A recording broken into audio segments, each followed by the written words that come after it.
Hello Story MFG fans, wild swimming fans, people that like to stare at moss, people that will say things like, oh, it's a good texture, hand-thrown ceramic enthusiasts, Japanese knife buyers. I'm here in Paris Fashion for this first episode. If you like it, leave a comment. We love reading comments. Follow, share it. Maybe don't share it if you're embarrassed to be a Said AI voice enjoyer. But yeah, here's a video. I'm starting this little video series because I've been policing myself for a long time, because what's happened in the past is that the story is built on mine and Katie's enthusiasm for different parts of the business, different things, and one of them being natural dyes and the crafts and all that stuff. And I think that a lot of people really like a lot of that stuff in different levels. But what would happen is, like, when someone would walk into one of our shops or come to our showroom, I would, as people would say, bore them to death with like too much information about natural dyes, about craft, about like how like 1 square inch of a thing was made, and about these farming communities that make this one tiny thing that took us 3 years to get to. And at some point I just started like talking about things less and less and less and less and less until we were just kind of just showing beautiful things. But you know, the brand's called Story MFG for a reason, because the story of something is really important. But there's really no space for me to ramble, for me like to be able to talk to you about the brand and not worry that, like the people in our stores, watching their eyes, the light inside their eyes die as I bore them to death. I don't have to worry about that, because you guys can just pause it. This is our showroom. This is for an upcoming season next summer. And I thought this was as good a time as any to talk about kind of I don't know what you call it, but like in my head, sometimes I call it like how things can change you and how things change. And what I mean by that is, you know, we talk a lot about natural dyes, craft, beautiful natural dyes, like this thing. I mean, of course I'm wearing all natural dyes here, and we do, most of our clothes are naturally dyed, not all of them, for different reasons. This is naturally dyed, you know. This changes over time. There's different ways that dyes change. Some are light fast, so that some have different light fastness in that they fade with the sun. Some have different wear fastness in that they fade as you wear them, like classic jeans are like that. Some will not have different wash fastness, which means, of course, what it sounds like, that they change in the wash. And then there's then there's something that people don't talk about, which is like life fastness, which is like how clothing changes as you wear it. You know, my kid drops yogurt on me, or you get a bit of blood when you clip your finger on some sharp object or something, or you drop a bit of coffee, or from some important or not important coffee meeting. And you know, for me, that's always been like, or you get some paint on you from like when you're painting your first house.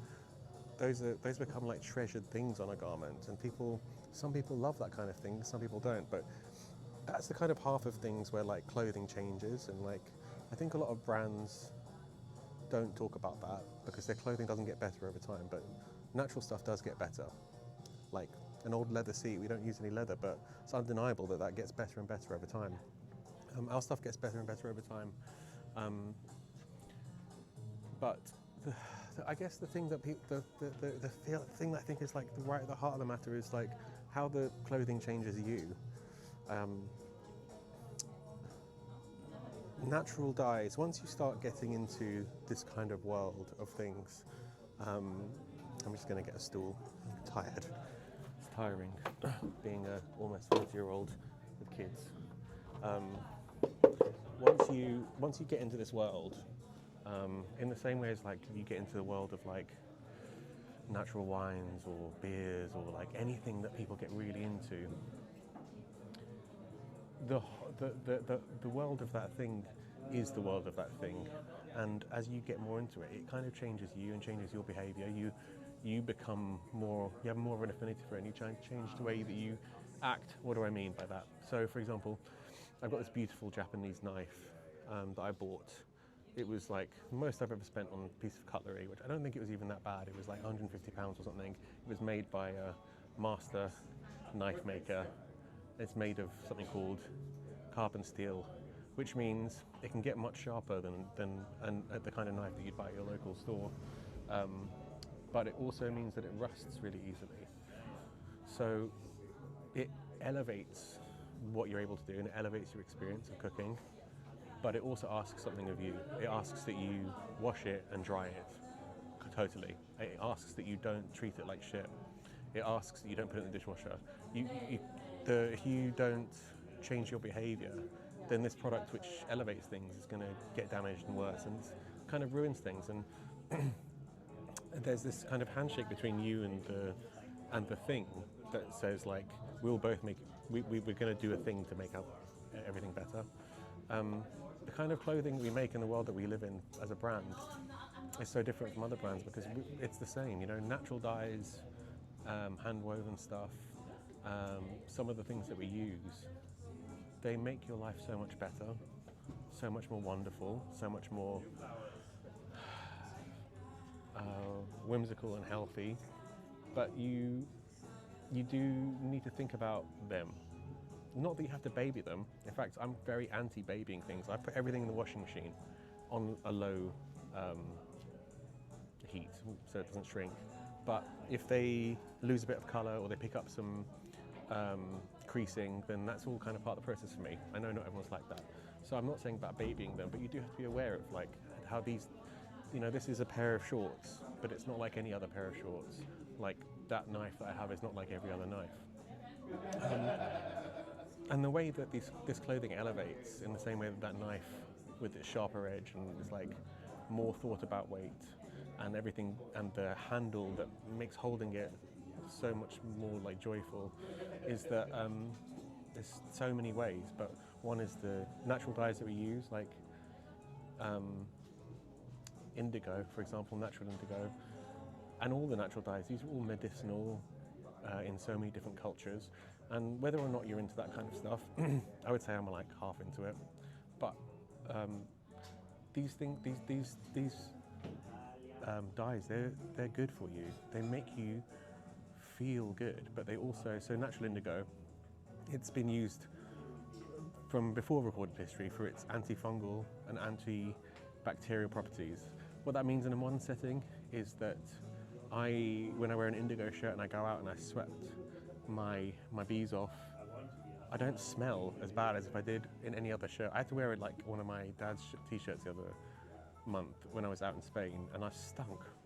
If I'd wore another indigo shirt of mine, it wouldn't have, because the indigo that coats it is antimicrobial, antifungal.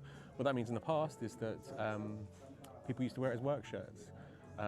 Firemen in different countries, especially in Japan, used to over-dye their fire clothes in indigo regularly because, as well as being antimicrobial and antifungal, it's also flame retardant. This stuff's good for you. It's not like the very rigorously tested but new chemicals that stuff is dyed with these days. It should tell you a lot that a lot of children's clothing, especially the expensive stuff, is naturally dyed. But so why is not adult stuff? Brown, the brown that we use, let me get this brown, this brown here, this is dyed with something called bubble bark. It's an acacia tree.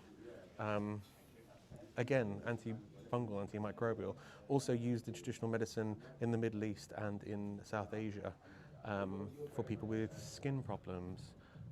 This is very kind to skin. It's also anecdotally used for people who have like hormone issues, that kind of stuff.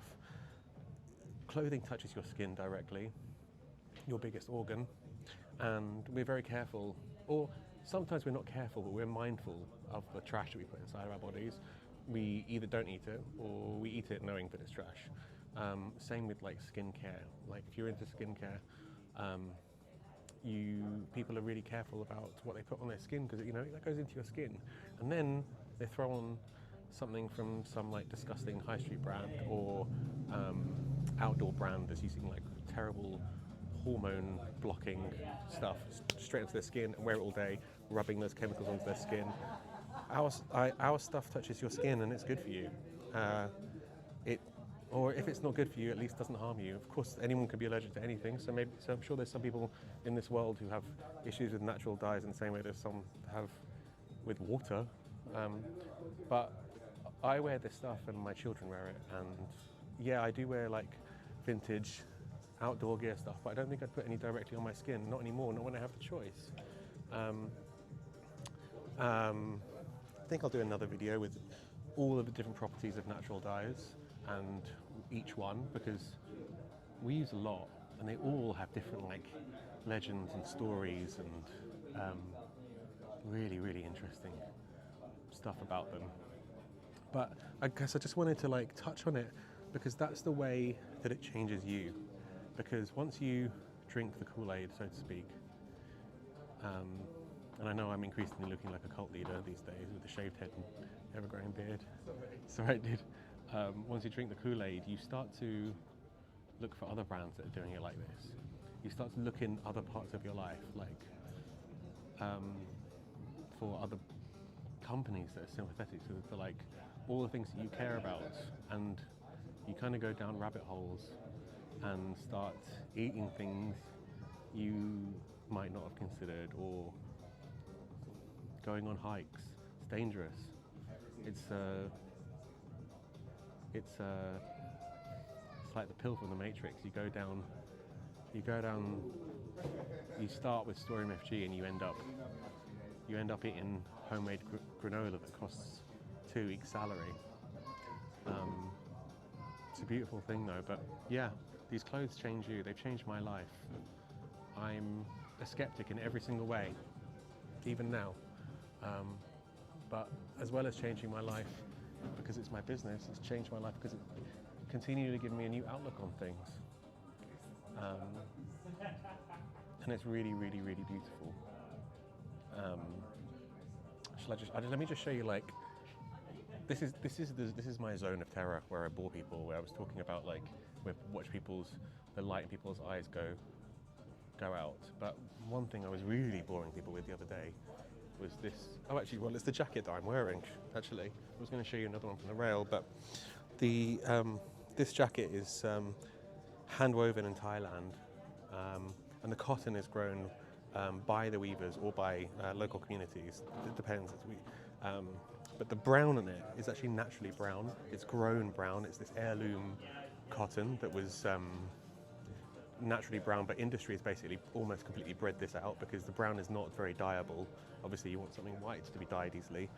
It's also a very short staple, which means it's rougher, which of course we love, more textured, but it's not good for machines. And then the indigo is, the indigo parts are cotton that's naturally dyed. And this is such a beautiful, interesting jacket because I get asked often how many hands have been involved in each garment.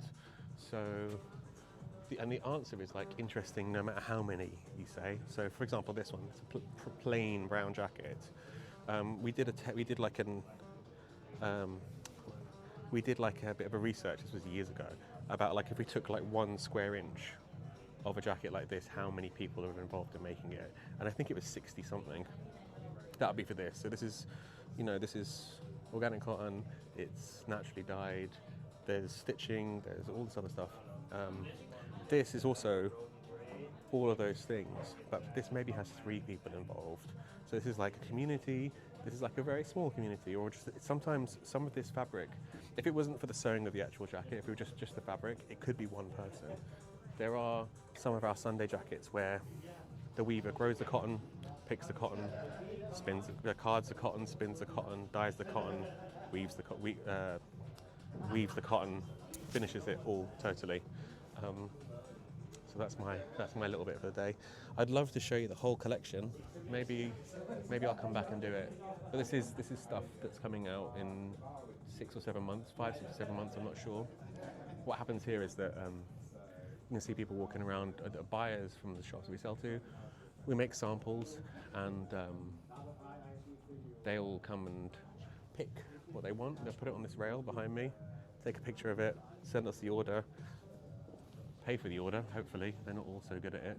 And then we will make the order and send it to them, and then they come to a store near you, hopefully. Yeah, okay, I think I've done my requisite rambling for today.